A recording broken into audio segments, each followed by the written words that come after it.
Bapak, Ibu, dan saudara-saudari yang terkasih dalam nama Tuhan Yesus Kristus, selamat malam, Shalom.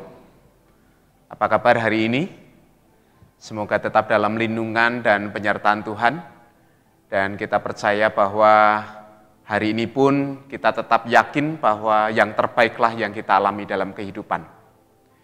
Mari bersama kita akan kembali merenungkan firman Tuhan dalam refleksi malam hari ini. Dan kita akan persiapkan hati pikiran kita di dalam doa. Mari kita berdoa. Kasih-Mu abadi dalam hidup kami Bapa, dan itu yang terus menguatkan iman percaya kami kepadamu. Malam hari ini kami hendak bersama membaca dan merenungkan firman-Mu. Roh Kudus akan terus menuntun kami, mencerahkan hati dan pikiran kami, sehingga kami terus dimampukan untuk menjadi pelaku firman yang sejati. Berfirmanlah kami mendengar. Dalam Yesus Kristus kami memohon. Amin. Malam hari ini kita akan bersama membuka Alkitab kita dari kitab Perjanjian Baru, tepatnya dari Injil Markus pasal yang ke-8, ayat yang ke-31 sampai dengan yang ke-33. Injil Markus pasal yang ke-8 ayat 31 sampai dengan yang ke-33. Saya akan baca firman Tuhan Alkitab dalam terjemahan baru 2. Demikian firman Tuhan. Yesus mulai mengajarkan kepada mereka bahwa anak manusia harus menanggung banyak penderitaan dan ditolak oleh tua-tua, imam-imam kepala dan ahli-ahli Taurat, lalu dibunuh dan bangkit sesudah 3 hari. Hal ini dikatakannya dengan terus terang. Petrus menarik Yesus ke samping dan mulai menegur dia. Lalu berpalinglah Yesus dan sambil memandang murid-muridnya, ia menegur Petrus dengan keras. Enyahlah iblis, sebab engkau bukan memikirkan apa yang dipikirkan Allah, melainkan apa yang dipikirkan manusia. Demikian juga pembacaan firman Tuhan. Yang berbahagia adalah setiap kita yang mau membaca, mendengar, mempergumulkan, memelihara, dan melakukan firman Tuhan dalam hidupnya hari lepas sehari. Terpujilah nama Tuhan. Bapak, Ibu, saudara-saudari, mungkinkah kita berpikir menurut pikiran Allah? Ini tentu menjadi sebuah pertanyaan menarik. Karena apabila kita mencoba untuk merenung sejenak dan mulai berpikir ulang tentang apa yang kita pikirkan dalam kehidupan sejak kita membuka mata kita, apakah itu senantiasa seturut dengan kehendak Allah? Paling tidak ketika kita membuka mata di pagi hari, yang kita pikirkan adalah jam berapa sekarang. Ini terkait dengan nanti yang akan kita lakukan berikutnya, bagaimana kita menata waktu hari itu, kita mau berbuat apa. Setelah kita berpikir tentang waktu, kita kemudian mengingat, kemarin saya merancang apa, kemarin saya sudah merencanakan apa, dan kemudian besok saya punya pengharapan apa. Dan itulah yang kemudian kita mengambil keputusan untuk melakukan apa hari ini. Nah, Bapak, Ibu, dan saudara yang terkasih dalam nama Tuhan Yesus Kristus, inilah luar biasanya manusia. Ketika dimampukan untuk memperjumpakan antara masa lalu dengan masa depan, dan kemudian merancang segala sesuatunya sedemikian rupa, dan berbuat sesuatu yang terbaik hari ini. Namun sadar atau tidak, sebenarnya sejak kecil kita sudah dicekoi dengan cara berpikir tertentu oleh lingkungan sekitar kita, oleh orang tua kita, oleh banyak hal yang kita jumpai dalam kehidupan. Contoh yang paling sederhana, ketika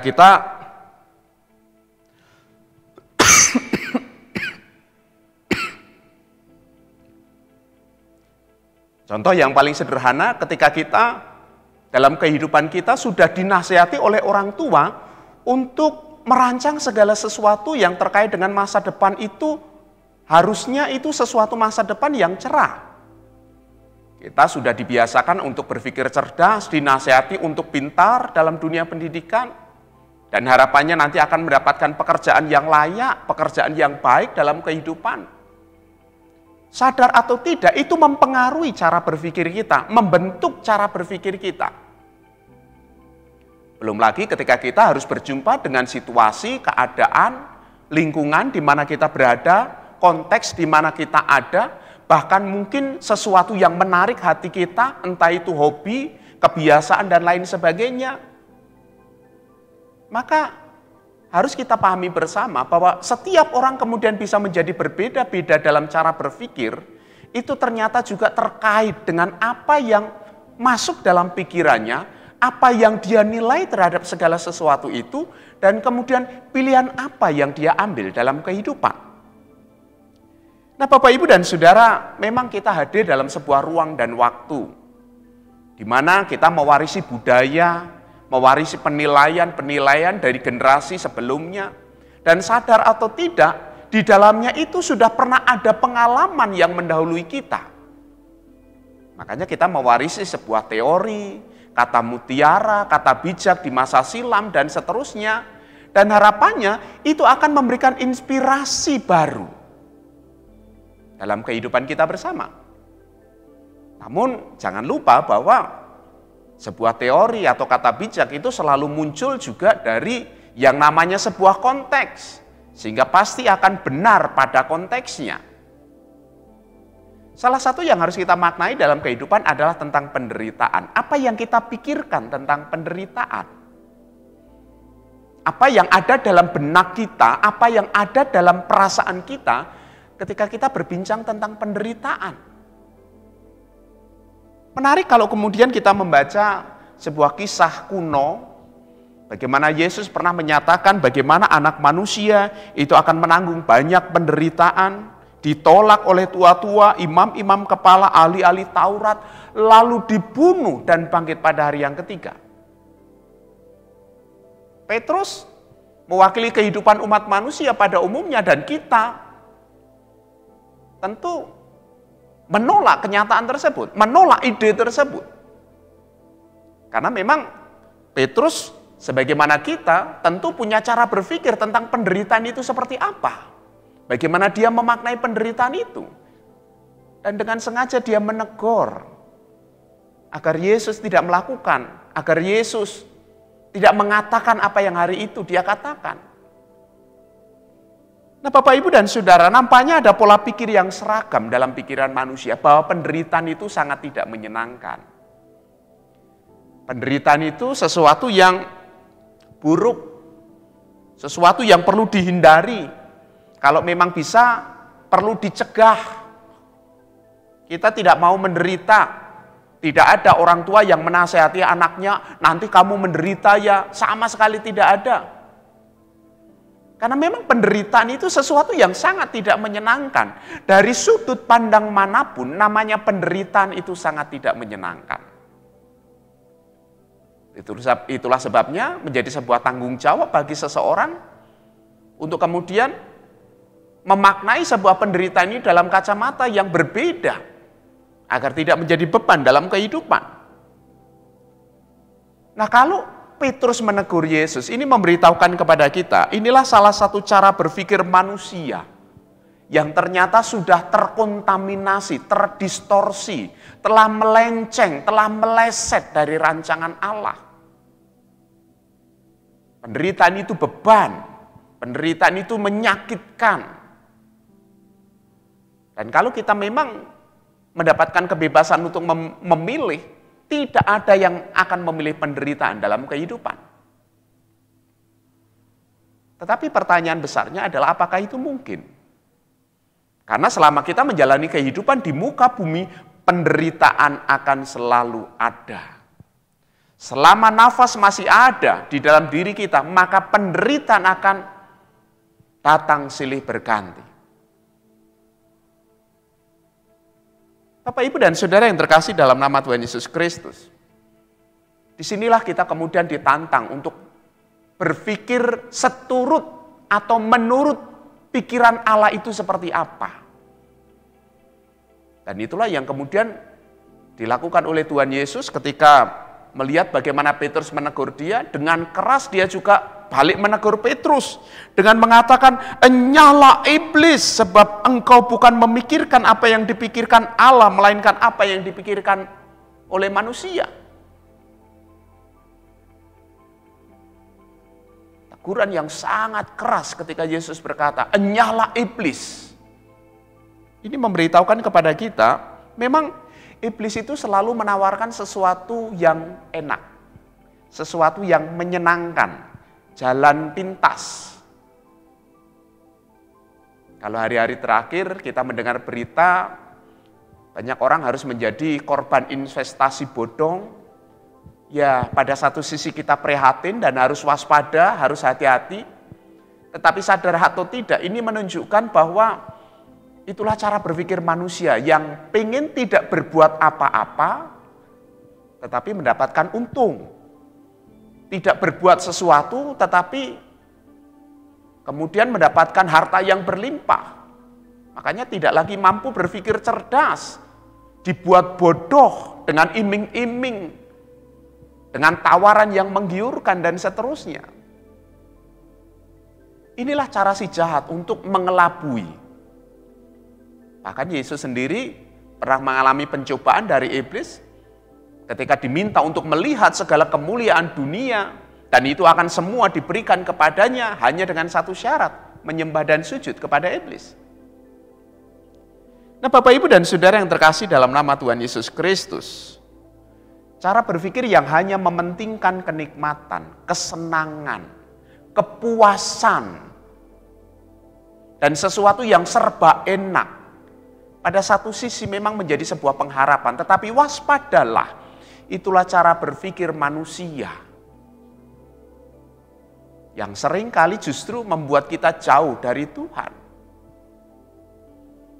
Coba perhatikan, mungkin pernah satu waktu kita punya janji kepada Tuhan, kalau nanti saya sudah sukses, kalau nanti saya sudah lancar, saya akan melayani Tuhan. Kalau nanti saya sudah punya banyak uang, saya akan persembahkan kepada Tuhan dan seterusnya. Seiring dengan berjalannya waktu, ternyata dia sukses, ternyata dia banyak uang. Mungkin hanya sedikit yang kemudian memutuskan untuk benar-benar memenuhi apa yang menjadi janjinya. Karena ternyata di atas kesuksesan masih ada kesuksesan yang lain. Di atas sebuah keinginan masih ada keinginan yang lain yang perlu diraih, yang ingin dicapai, dan seterusnya. Dan itu tidak akan pernah ada habisnya dalam kehidupan. Waspadalah, ingin kaya boleh, ingin sukses silahkan, bahagia monggo, tidak ada yang melarang. Tetapi waspadalah, itu bisa menjadi jeratan si jahat untuk membuat kita tidak berpikir menurut atau seturut apa yang dipikirkan oleh Allah. Dan seringkali hanya fokus kepada diri kita sendiri. Waspadalah. Nah, Bapak, Ibu, dan Saudara, pertanyaannya kembali di depan kita sudah munculkan.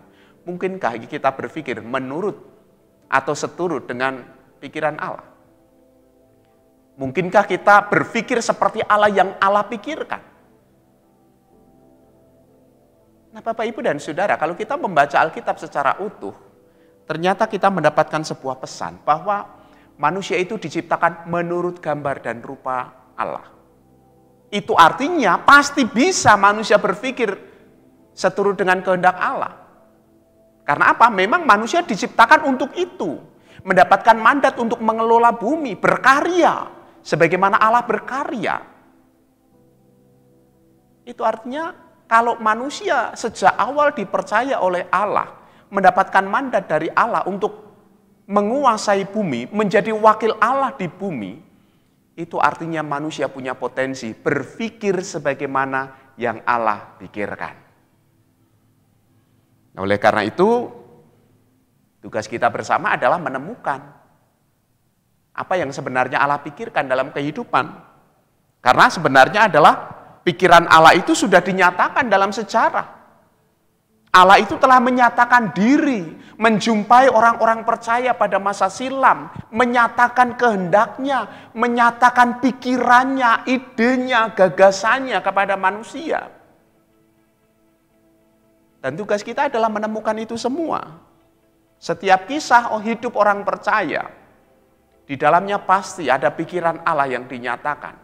Dalam setiap pengalaman-pengalaman kehidupan kita, sebenarnya tersemat pikiran Allah, yang itu pasti konsisten dalam sejarah dan berkelanjutan. Dan itu pasti benar dalam kekekalan. Maka tepat adanya kalau kita rajin membaca Alkitab. Karena dengan membaca Alkitab itu sebenarnya cara yang paling gampang, paling sederhana. Agar kita berpikir seturut dengan pikiran Allah. Memikirkan apa yang dipikirkan oleh Allah. Apalagi Bapak, Ibu, dan Saudara, kita adalah orang-orang percaya yang sudah ditebus. Yang menjadi ciptaan baru di dalam Yesus. Yang lama sudah berlalu, sesungguhnya yang baru sudah datang.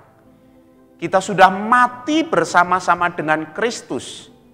Yang melenceng karena dosa, upah dosa yaitu maut, penderitaan, dan seterusnya. Itu sudah dibereskan oleh Yesus Kristus di atas kayu salib.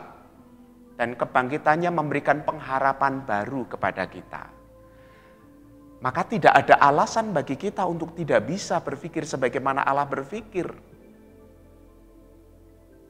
Tapi mungkin sebagai manusia kita sekali lagi bertanya, apakah mungkin? Bapak, Ibu, dan Saudara, Allah tahu kesulitan kita. Itulah sebabnya penolong yang lain yaitu Roh Kudus diberikan dalam rangka menuntun kita, membimbing kita, agar kita kembali diperjumpakan apa yang telah dipikirkan Allah di dalam sejarah. Maka kalau kita berpikir tidak bisa, tidak mampu, mungkin kita sedang mengandalkan diri kita pribadi. Atau mungkin benar bahwa yang kita pikirkan hanya pikiran kita sebagai manusia, bukan apa yang dipikirkan oleh Allah. Maka menjadi tepat kalau kita memohon tuntunan Roh Kudus agar menuntun kita berpikir seturut dengan pikiran Allah. Bapak, Ibu, dan Saudara, bagaimana dengan kehidupan kita sekarang ini? Di tengah kehidupan yang penuh dengan penderitaan, hal-hal yang kita tidak mau itu terjadi, kondisi-kondisi buruk yang silih berganti menghampiri kita. Kalau kita berpikir manusiawi, rasanya hidup itu berat. Makanya bisa dipahami ketika beberapa orang ingin segera mengakhiri kehidupan, atau mungkin memberontak dalam kehidupan, khawatir, cemas, dan seterusnya. Tapi apakah itu kemudian menyelesaikan segala sesuatunya? Apakah dengan seperti itu kemudian penderitaan menjadi berakhir? Ternyata tidak. Tugas kita adalah berpikir seturut dengan pikiran Allah. Oleh karena itu, temukan pikiran Allah dalam setiap pengalaman kehidupan. Temukan pikiran Allah, apa yang dirancang Allah dalam setiap pengalaman kehidupan. Kadang kita perlu bermeditasi sejenak, mengosongkan diri, mengosongkan pikiran, dan fokus kepada karya Allah dalam kehidupan kita. Dalam doa, dalam permohonan yang tiada henti. Dan untuk itu perlu meyakini bahwa pada dasarnya Allah itu adalah kasih. Maka jadikan kasih itu sebagai dasar utama. Kalau Allah mengizinkan sesuatu terjadi dalam hidup kita, pasti ada pesan yang hendak Dia sampaikan. Pasti ada pikiran Allah yang disematkan di dalam peristiwa tersebut. Maka tugas dan tanggung jawab kita adalah bagaimana kita menemukan. Ketika kita jatuh, mudah bagi kita untuk marah-marah, mencari pihak yang dipersalahkan. Dan kemudian mungkin trauma dan seterusnya. Tapi kita masih bisa memilih, dengan jatuh kita ternyata diajarkan untuk lebih berhati-hati, lebih waspada, lebih berserah diri. Bukankah itu lebih membangun kehidupan daripada marah yang tidak berujung? Maknai segala hal dalam pikiran Allah. Yakin dan percayalah, Allah turut bekerja dalam segala sesuatu. untuk mendatangkan kebaikan bagi setiap kita. Kalau Allah turut bekerja dalam segala sesuatu, maka Dia pasti akan berkarya dalam setiap pikiran yang kita pikirkan dalam kehidupan. Orang tua pasti sudah menasihati kita dengan nasihat-nasihat terbaik. Budaya sudah mewariskan banyak nilai-nilai yang harus kita junjung tinggi. Tetapi ingat, engkau, saudara dan saya masih punya tanggung jawab untuk memberi makna ulang terhadap apa yang engkau warisi, terhadap apa yang engkau terima, terhadap apa yang kita dapatkan, agar kita bisa mendapatkan sebuah rumusan yang baru, yang di dalamnya kita bisa menemukan karya Allah, pikiran Allah, dan dari situlah kita bisa membagikan itu kepada saudara-saudara kita yang lain. Mari Bapak, Ibu, dan Saudara, apapun yang terjadi dalam kehidupan kita, belajarlah terus setiap waktu untuk berpikir seturut dengan pikiran Allah. Amin. Mari kita berdoa di hadapan Tuhan. Kasih-Mu ajaib bagi hidup kami dan menuntun kami dalam Roh Kudus untuk terus hidup seturut dengan apa yang Engkau kehendaki. Tuntun kami untuk hidup dalam ketaatan dan kami percaya Bapa tidak pernah meninggalkan kami. Terima kasih Bapa, dalam Yesus Kristus kami telah berdoa dan mengucap syukur. Amin. Selamat malam, Tuhan memberkati dan shalom.